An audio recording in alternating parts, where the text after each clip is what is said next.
আসসালামু আলাইকুম বন্ধুগণ, এই যে আপনারা স্ক্রিনের সামনে যে পেঁপে দেখতে পারতেছেন, এই পেঁপের ওজন কতটুকু জানেন? এক একটা পেঁপে 5 কেজির ঊর্ধ্বে। এত বড় বড় পেঁপে এখানে উৎপাদিত হয়। এই যে দেখুন,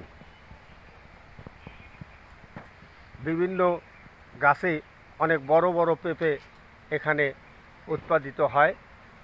পেঁপের নিচে আবার দেখতে পারতেছেন আদা, মানে একই জমিতে ফসল, মানে 3 আইটেমের ফসল তৈরি হয়। এই জন্য আমরা উৎপাদন বাড়াই, কৃষিখাতকে অগ্রাধিকার দেই। এই স্লোগানগুলি আমাদের কাজে লাগাতে হবে। দেশ এবং জাতি উন্নত হতে গেলে কৃষিখাতের বিকল্প নেই।